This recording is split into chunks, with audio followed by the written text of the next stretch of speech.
Thank you. Oh, you're good looking. Oh my God, you are. Look at that whole head of hair. His what? So? She's good looking too. I didn't say I want to go home with you.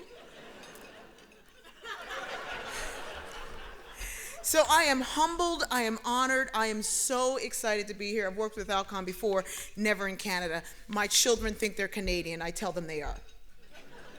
I love, love, love coming to Canada. This is like the smartest thing that ever happened in the world, and people are beautiful. I land in the airport, I don't see KFC, I see chicken kebabs. And you all are not uptight like we are about everything. I couldn't get in my room, and I'd been, stranded in the airports all last night, so I was tired. And so she's trying to get me in the room. And then I come back, and I'm like, the key doesn't work. She's like, I'm going to go up with you, and I'm taking the master key. You're going to get to be the master of the key. I'm like, do you not understand? That's not a good word for me. Y'all don't care, do you? She's like, no, you'll get to be the master. I said, look, I'm from the land of the free, home of the brave. I don't need any more illusions. Stop playing. So I'm honored to be here. I'm honored to be with you. I absolutely love who you are and what you do. Dr. Goodhue cracks me up. He comes up and he goes, Dr. Goodhue. I said, what a perfect name for you. I think it would have been better if it was Dr. Goodview. I was like, are you kidding me? No, like the hue is the beginning of everything. He goes, I never thought of it. I said, stop playing. He was like, no, I really didn't. Now I'm thinking of it.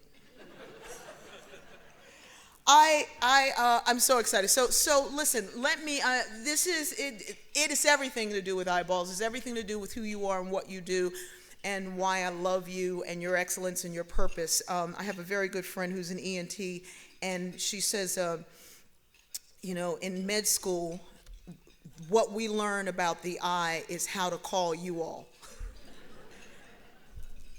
That's it. She's like, this is just too hard. It's not going to happen.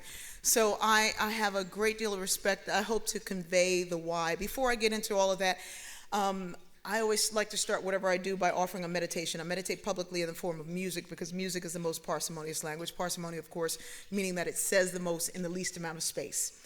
The only other language that does it better is Ebonics, because it be that way sometime. I love smart people. I've been singing this song for 10 years. It talks about, in order to change the world, you have to change yourself. The difficulty with that, especially this room of folks, you take yourselves for granted. You don't think about all of the things you do. You are literally the most brilliant people on the planet, and you don't think anything of it. It's just what I do, is how I do it. It's what I do. It's what I do. I travel a lot. I get on a plane, I get off. I didn't think anything of traveling until a couple years ago. I was on a plane, and the engine was struck by lightning. That makes you grateful. The pilot did a brilliant job of calming everybody down. He said, don't worry, look out the window, you see all those ambulances there for you. And it happened to be the time of year, I do a fast every year. I fast 40 days, 40 nights. I don't eat anything. I drink water, juice. It's grueling. I don't recommend it. I usually cheat on the 29th day. I don't call it cheating, I call it communion. And last year I knew I was wrong because I was in the kitchen going, Jesus, your body needs butter. See, this is why I love Canada. You can laugh. The United States is filled with those people who are so spiritually minded, they're no earthly good. You know the people. How you doing today? I'm blessed and highly favored. Well, share it with your face.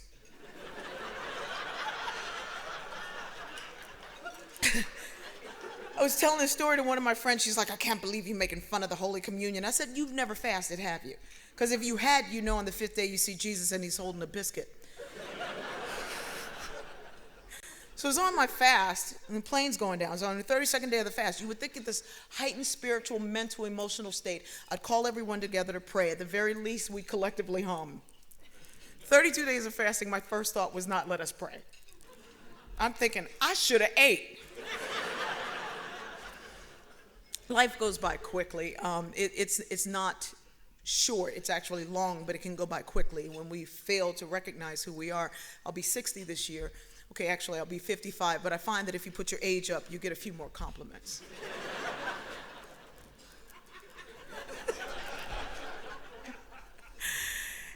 If you fail to see who you are and to recognize the power that you have and to share it and to kind of bring it forth, it makes things kind of just go by in a blur. But when we stop and recognize, I think we truly have power to change the world. How can we have peace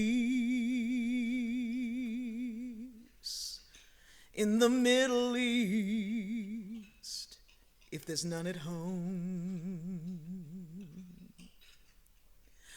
How can we have understanding in the land if there is none for the woman and there is none for the man? Well, there's too much talk about it and too many walk without it. Tell me, where is the love? Where is this God in your life? To my left, a woman abuses her children. To my right, somebody's beating their wife. Tell me, where is love? Where is the God in your life? How can we heal the wounds of the world if we cannot heal our own? Where does this peace on earth begin if not in your home?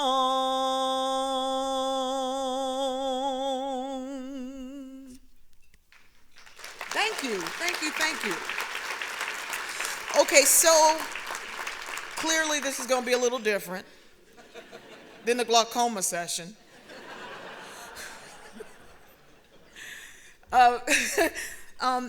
Every life has a filter. It's like the filter on the dryer. There's a note in front that says clean before each use. My mother did all the laundry, and laundry skips a generation. I love you. If you don't clean that filter, it becomes the window through which you see the world. And we all get things caught in our filter. My ex-husband got caught in my filter. I got married and annulled in the same year, and I had to write a country song. It's called If I Shot You When I Met You, I'd Be Out of Jail by Now. You said, let's hear it? It's been a hard time. You didn't think I had a song, did you? It's been a rough road. I sit and wonder how I'm going to carry the load. And that's when it hit me. If I shot you when I met you, a boom, boom, boom, I'd be out of jail by now. If I shot you when I met you, a boom, boom, boom, I'd be out of jail by now. If I'd have seen you coming, I'd have got my 22. If I shot you when I met you, a boom, boom, boom, there'd be no time left to your lay-ho to do. Okay. Don't ever tell anybody I was up here yodeling. I actually took a class on yodeling. This is another story. I can't believe you sing it. Thank you. Because I wouldn't have done that. And then y'all started clapping. My people. I'm Canadian. No, seriously, I have 5 adopted children. Oh, no, don't clap unless you want them. I was praying for love. My mother called and said my sister's 3 children were in danger of going into foster care. They'd all been born crack addicted. I was going to have to take them. I hung up and called a friend, said, I was praying for love. I'm getting children. What happened? She said, with God, you need to be more specific. So I prayed again. a man. And that's how I got the country song. So, if you do a good job with something, people don't take responsibility away, they give you more. That's how I ended up with 5 children. People just started dropping them off. My youngest son is diagnosed as autistic. We found out he's just odd. He didn't speak until right after we saw The Lion King. And now he talks like James Earl Jones. I'm not kidding, he's like, cereal, mother. He chases a ceiling fan, and I let him, because that way I know where he is. One day he was chasing the ceiling fan, and he stopped. He said, Mother, do you think at this time, this place, this moment, there's another planet where people were doing what we're doing at this time, this place, this moment? I said, oh my God, he's contemplating a parallel universe and chasing the ceiling fan. He's going to take Dr. Goodhue's job. So I really believe in the purpose of what you all do. And I don't know if I'm crazy or if I'm, looking at it from across the room and see this thing as so beautiful and powerful. Your purpose is not your job, it is your calling. And before I get into why your purpose is so important to me, let me just explain what I mean about purpose. This brilliant psychologist named Naim Akbar says you have to ask yourself on a daily basis, why me here now? It's a philosophical question. Don't get caught up in the philosophy. I took philosophy as a foreign language requirement. I love smart people. Went in the classroom, the professor is holding up the textbook. He goes, is this book real? Is it really real? How do we know that it's real? I said, excuse me, I know it's real because I paid $59.95 for it. He said, very good, let's go with that feeling. What evidence do we have that you actually bought the book? I said, you trying to say I stole it? I took the book and I threw it at him. Looked at him and said, did you feel that? How do I know that you felt that? Come on, let's go with this feeling. If finding your place to serve is your purpose, you can't just ask about it. You have to actually get up and do something about it. And I really today want to send out a call to action to you. I was 50 years old. I go in the doctor's office and I say, I can't see what's going on. He says, I know exactly what's going on. This is 40-eye. I said, but I'm 50. He said, then you've been in denial for 10 years. And it's a thing. You all are like, yeah, 40-eye. Mm-hmm. And so now all of my friends who are in their 30s, I say, you're going to get 40-eye. And they go, what? Like, it's a thing, and you know it. You know this. There are so many things that I get excited about what you do. My daughter was really, really sick, and I was in ICU with her for a two-week period. And then when we finally got out, somehow, I don't know what caused this, where it came from, get this corneal abrasion. So I go to my doc, I'm driving, and it's like the most painful thing I've ever experienced. You're like, yep, sure is. And I go in and I say to him, this is the most painful thing. Now my doc is like, you all. He's like, yeah, how you doing? How's the eyes going? Yeah, Until I come in and I go, man, this thing is the most painful thing. If it weren't so painful, I'd go back to school and study it.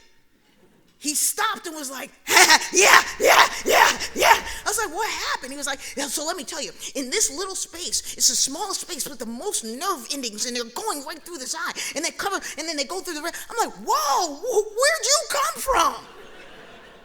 He's like, it is exciting, isn't it? I was like, and painful. But it was exciting, and he was excited that I understood the excitement.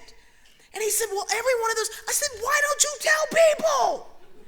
Hey, why is it that I just come here once a year? And by the way, you need to know that my grandmother was blind. My mother was losing her sight at 85. And so we go to the doc's office, and then I'm like, Mom, and he's, any history of this, Miss Berry? Yes. I said, well, my grandma was blind, but she was born blind, wasn't she, Mom? She's like, no, she had glaucoma. When were you going to tell us? We kind of need to get that checked. So now all of a sudden, and trust me, my mother at 85, she's not going to get lens implants. She's not going to do it. She says, it's too much money and I don't want to be a burden. I convinced her I'd use the lenses.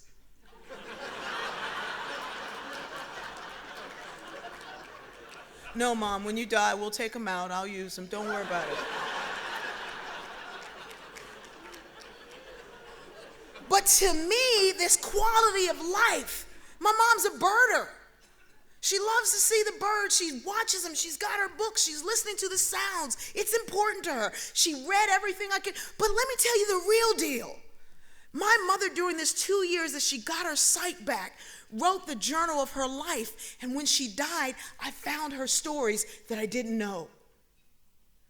I would not have had that had she not had her sight. More importantly, she never wanted to be taken care of. She lived with me the last 17 years of her life. She said, it's a good day as long as you can take care of yourself. She didn't say it that pretty. But for her, that's a good thing. That nobody's got to bathe her, nobody's got to dress her, nobody's got to take care of her. So when I go in and I say this is the most painful thing I've ever experienced. Oh my God, what am I going to do? He's like, yeah, we're going to deal with it. Yeah. And then I start to find out what you all know. Looking at an eyeball. I'm looking through your thing. It's an eyeball. It's just an eyeball. There's no just with an eyeball. Everything starts right here. So now I'm kind of like the eye woman. I march around to people, and this is not even popular, especially in the U.S. to say, skip that mammogram. Get your eyes checked. Even you are like, what? See, the mammogram people have done a really good job selling those. But you can tell me more. You can tell me about my cholesterol. Who knew? Yeah, we can, yeah. Mm. And this thing was going on. I called my childhood friend. She's an ultimate gerontologist. Why am I calling her about the eye? I call her about everything. She goes, girl, I could tell you about some of everything, but when it comes to that eyeball, all I know how to do is call one. I can't do it. She said, when it comes to the eye, we just go, yeah, it's too much. You all know that too much. And I promise you, purpose has to look this passionate. Listen, I love a geek. I love a nerd. Thank you. It is the most beautiful thing to me for people to think, but you can't just think amongst yourselves. You got to let the world know about this. Why did I wait until 50 to know? I'd never worn glasses. Everybody in my house has glasses. I'm walking around, I'm 20/20. It's like when you were 20. Why don't I know that's good? Why didn't I know? And I promise you, I'm not selling Systane except amongst my friends. My friends will know. You want some Systane? All they have to do is say, I don't feel good. Want some Systane? I promise you, I tell people that Systane is crack for the eye. Because again, it was after the abrasion, I start feeling this thing again, and I'm like, oh. And it was right before the very first time I'm coming to Alcon. So I say to my daughter, go in there and get me some eye drops, but make sure they say Alcon. Because I don't want to show up with somebody else's product. This thing, I put it on my eye, and I was like, oh my God, I didn't know my eyes should feel this good. Oh my God. So when I get up in the morning, there's two things that happen. I make my bed immediately, because that's a prayer of gratitude. I'm thankful to have a bed. And then I drop that in my eyes, and I go,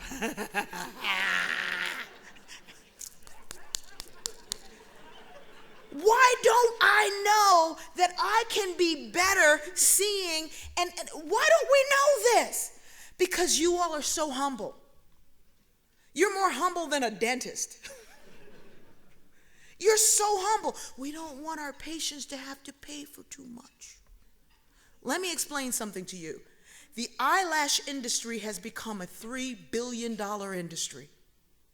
Oprah Winfrey put a mink false eyelash on her eye, and everybody has gone out and glued all kinds of stuff, and this is the thing, and then they come to you. I can't open my eye, they glued shut. $3 billion for the lash to protect the eye.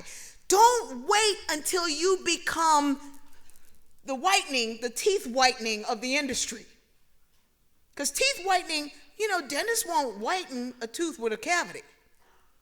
But you can get it done at the mall. And so they kind of came along, started, we'll offer whitening to get people in here. The first time I went to the Virgin Islands, I used to teach in the Virgin Islands, and I learned many, many things. I learned how beautiful I was. Well, because they'd say things like, look at you, bright, smiling, clear-eyed ting. What? What's this with the clear? Yeah, your eye clear them. Look at your eye clear. You could tell you don't run around. What? There's a whole language about the beauty of a person's eye. And I now live in the South. It was like we were having this call, and then like literally the next day, this guy says to me, I want to introduce you to a group of good folks. We call them the clear-eyed people. I'm like, what? Oh, no, you know what a clear-eyed person is? It's a person that sees clearly. They live life right. And they're just balanced. They're clear-eyed people. There's a whole language around what you do. The eyes being the window to the soul. It's not made up. It's true. And yet you all have all of this knowledge, and because you're so humble about it, because you're nerds. I'm a nerd. Trust me, I taught statistics. Come on. There was one study, they spent $1 million and found that when people were happy on their jobs, they were most productive. I was sharing these findings with my mom. She was like, I bet if they split that $1 million with the people they studying, they'd be real productive.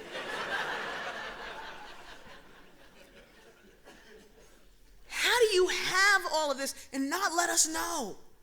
I feel that and you do a great job when somebody gets there. But what about before we get there?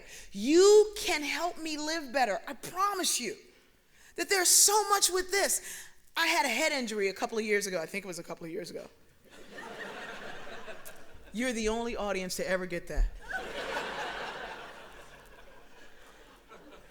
I go to this specialist, and I was like, you're going to have to do something. I was doing things like I was trying to pour milk in my tea, and I was pouring it in my purse. I knew it was wrong. I couldn't stop myself. It was like, something's wrong, and I can't fix it. And the doctor goes, yes, I'm a specialist, and we're working on this. I said, well, fix it. We don't like to use words like fix. I said, well, make up a word and apply that. He says, no, your brain is like a computer. It's got to reboot. It's going to reboot. Usually takes a year. In your case, it's going to take a couple of years. It's going to be painful. You'll get through it. It'll reboot. So I crossed my eyes and I started doing this. He said, are you okay? I said, yep, absolutely. He said, what are you doing? I said, deleting old files. Oh, there's you.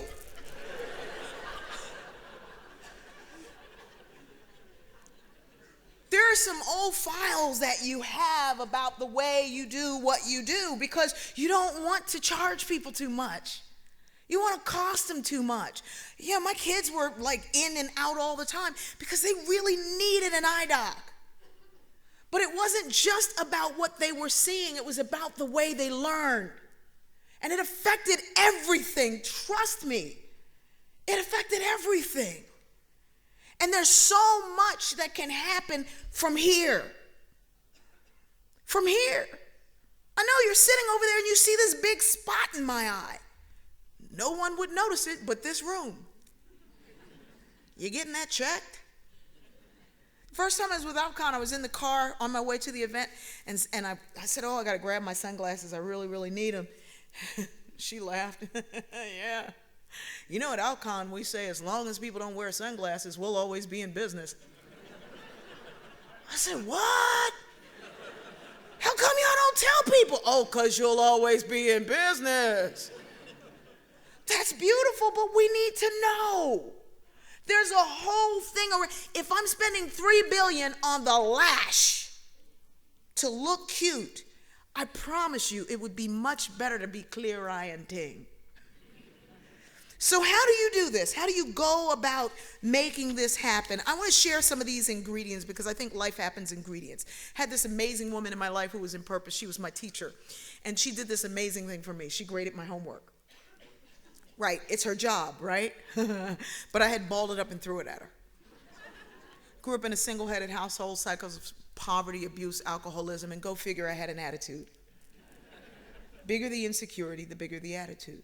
She grades it, gives it back. I'm like, what's that? She said A- would have been A+, but you balled it up and threw it at me. Even though it's her job, she does it, and she does it with passion and caring. It makes a difference. She moved me from my classes where I was like the dunce to the AP classes. She says, there's more going on here. She gets me on track to go to college my junior year. Takes me to my counselor whose job it is to help me get into college. He says, we don't have time to waste on this kid. She's got a bad attitude, bad grades from a bad family. We don't have time. He said it in front of me. But because she was in purpose, when you're in purpose, you become passionate about what you do, and nothing stops you. When you're in purpose, you don't look at the circumstances around you, you look at the possibilities. She took me to a counselor at a completely different school, who not only helped me with the applications I filled out, but she filled out one to a school I'd never heard of and sent it off. It's the only school that accepted me. They called and said, we decided to accept you. You don't have enough money to go here. How do you think you can pay? I'm thinking, I didn't apply. But I didn't say that because I was not the polished woman you see before you today. I said, y'all want me at that school, you better find me some money.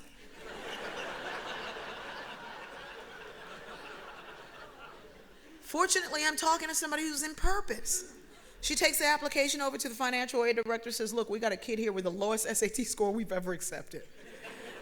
She didn't become a real student till the end of her junior year. She took the ACT. It's off the charts because she can write. She deserves to be here. More importantly, we can learn from kids like this. Financial aid director starts laughing. She said, it's not funny. She said, it is. This morning, I got a call from a millionaire benefactor who only wanted to support a kid like that. And until now, we didn't have anybody. This is why I believe that when you walk with purpose, you collide with destiny. You don't know when that destiny moment is, so you have to keep your eyes open. I go to college, I graduate with honors, and win the President's Cup for leadership. I called my family, I said, I'm going to graduate school. They said, we thought you already graduated. I didn't know 9 hours was a full load at the master's level, so I took 18. Finished my master's in 2 semesters, maintained a 4.0, got my PhD at 26. Had I known then what I know now, I'd have done it several times over. I'd have got the degree you got.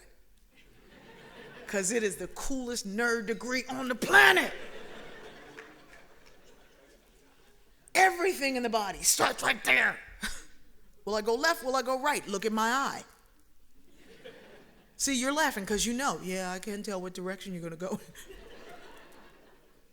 How is this brilliant, beautiful stuff? It's about your purpose. Your purpose is to make my life better. When my mom's life got freed up because she could see again, and trust me, I mean, we were leaving home. She's like, look at that. I can see the cracks in the sidewalks. It was this beautiful, amazing thing that not only gave her her sight, it gave her back herself. Because when she began to write and tell the stories that no one knew, why she had been the way she was, it restored our family as well. Now, eye care is at the top of our list, I promise you. I'll go into my primary and she's like, well, you haven't had a mammogram yet, but look at that eyes. I've been in there 3 times. I bet you I could tell you what the labs say because I know from my eyes. You know this. Make sure the world does. You've got to tell your stories, but you have to tell them your way. Don't let somebody else from some marketing something with something that you can drop in your eyes and get the glue out beat you to making sure we have the clear eye and thing. You've got to lead the way. You've got to tell the story. You have to own the market. You have to do it. And I think there's 3 ways to do it. There's a third eye, and they, literally eyes. You need the information. Nobody's got more information than you do. Nobody's got more information, devices, tools, equipment. Nobody has more than you do. You need innovation. I love Alcon because it's a company that's based in research and they've got innovation. But you need inspiration, and that's going to come from inspiring one another. It's that South African thing of Ubuntu, that I am because we are. Unless you're married to somebody who does what you do, unless you live with somebody who does what you do, unless you're second generation, you don't have anybody else to talk to.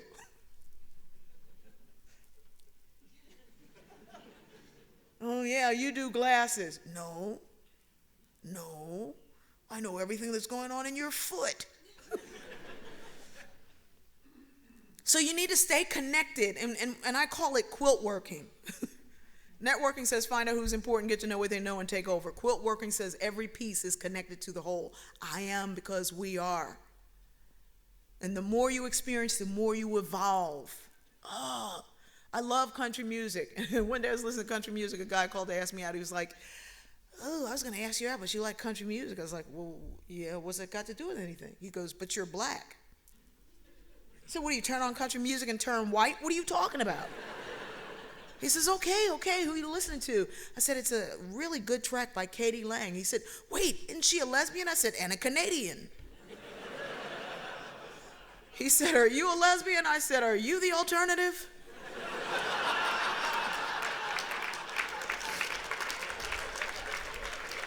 My mother said, you can be dumb by yourself. There's no need to join up with stupid. We have to join up with like-minded people who can help get the message out, who can share this story. You have to connect. You have to stay connected. And I want you to laugh more. People don't know you have this wicked, wonderful sense of humor. You're one of the best laughing audiences I've seen. You laugh at little innuendos that nobody else would get. Clever. You have to laugh more. Laughter is a gift to those who do the work, because you can't get the punchline if you're not there for the setup. See, nobody laughs at that.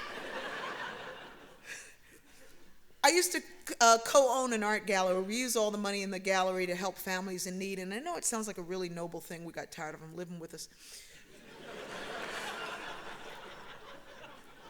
Again, that's a line for me. Nobody gets that.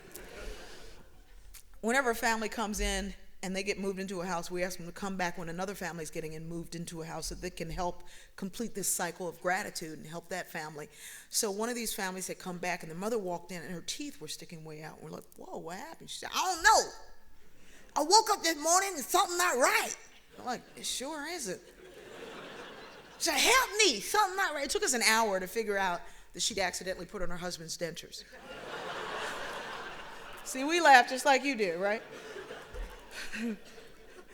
But everybody doesn't get the joke. And I have two sets of friends. I have people who come, clean, paint, give up their own furniture, and people who come after all the work's done for the party afterwards. Both are necessary, but don't confuse the two. So I call one of those friends. I'm telling her a story. I'm like, her teeth are sticking out. Something not right. It's my husband's dentures. I'm like, ah! She's silent. I'm like, isn't it funny? She was like, I can't believe you're laughing at the people you claim you're supposed to be helping. I hung up and laughed at her. Not only did I laugh, I now use it. Whenever things are off in our office, we look at each other and go, something not right.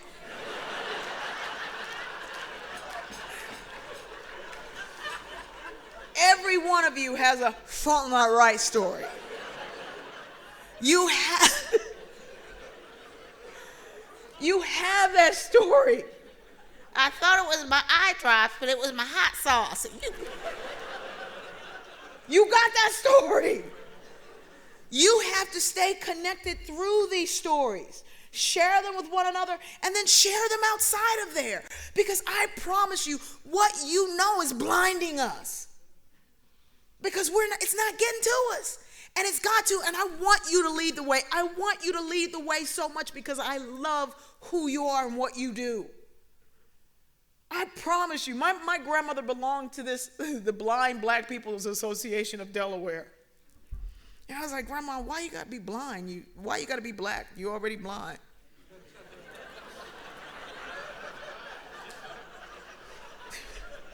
I mean, do you know what race the other people are? I mean, trust me, when you grow up in a household of a disability association, you learn to laugh at everything. Her boyfriend had artificial legs, 2 artificial legs. He was double amputee, and he'd fall, and she'd try to find him. Anyway.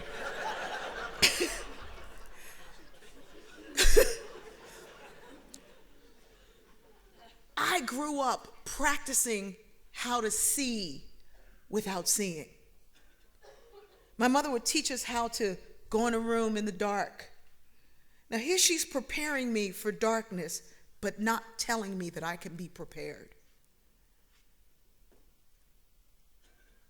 So now as I'm watching my cousins who are going through the same thing that my grandmother and their mother went through, I don't have to. And even though I try to explain to all of my relatives, hey, you got to do this, they don't listen because they don't really know. But you got to make this sexy. You got to get passionate about it because you're the only ones who really, really know. All I've had is an abrasion, and I got excited. Because it was I was like, I can't believe my eye. I can't walk. I can't lift my hand. I can't do nothing because of this eye. It was unbelievable. But you already know this. Let the rest of us know and do whatever you can. I know working with these cool folks, and I came in through Alcon talking and hanging out with somebody and saying, man, we got to get people to know this.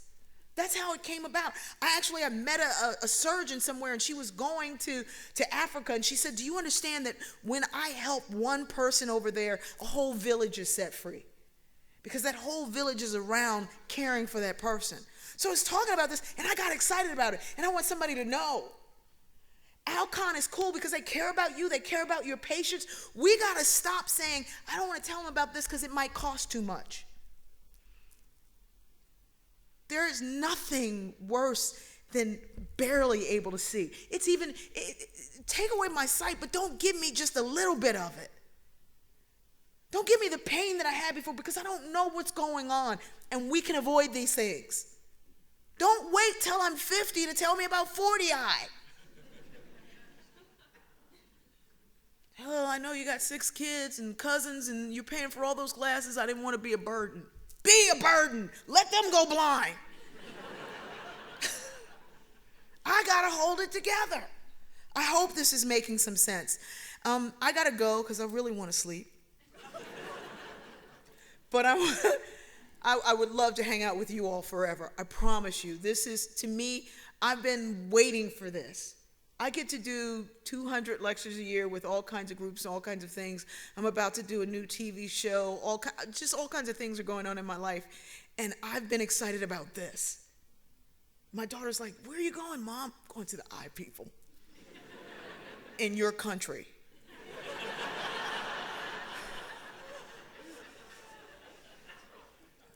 I want to leave you with the legacy that my mom left me to give you. On the day she died, she said, I've been laying here this long trying to figure out what to give you. And now I know. And I was like, oh, Mom, you're not going anywhere. You know, she had a brain tumor, 5 heart attacks, 6 strokes, all in a 2-year period. She 2 seconds later be like, I'm still here. So I'm thinking she's not going anywhere. She's like, no, I'm tired. It's time for me now. I got to go. Make sure you use these lenses. I will, Mom. She said, I know what to give you. I said, Mom, you don't have to give me anything. Stop it. You gave me life. You gave me humor. You don't have to give me anything. She said, oh, no, you want this. And when you go out, I want you to share it. I'm like, what is she talking about? She says, well, you know I don't have any money. I lived with you the last 17 years of my life. I don't have any money. And all the good jewelry I have you gave me, I don't think it'd be right to give that back. I was like, oh, yes, it would. I'm going to make a necklace with them eyeballs and the jewelry. She said, I know what to give you, and when you go speak to those who do more for others than they do for themselves, I want you to share this with them. It's like morphine drips working. She said, I'm going to take all of the generational baggage, the hurt, the shame, the stuff that happened to me, my mother, her mother, and her mother before her. I'm going to pack it up and take it with me to the other side. I'm leaving you a clean slate. And when you go talk to those who do more for everybody than they do for themselves, you tell them that me and the ancestors are giving them a clean slate. The work that you do not only gave me that clean slate, it gave me my mother's life back. Growing up, my mom was a terrible alcoholic. She was abusive. She was angry most of the time. And I didn't really know who she was. She transformed and became this beautiful woman, but there were still pieces missing. Those 2 years of getting her sight back, she was able to write her story and tell me what had happened to cause those things to be that way. She was the very definition of transformation. But it was even better to get an understanding, to get a clear picture, to see her with clear eyes. Thank you so much for what you do. Thank you.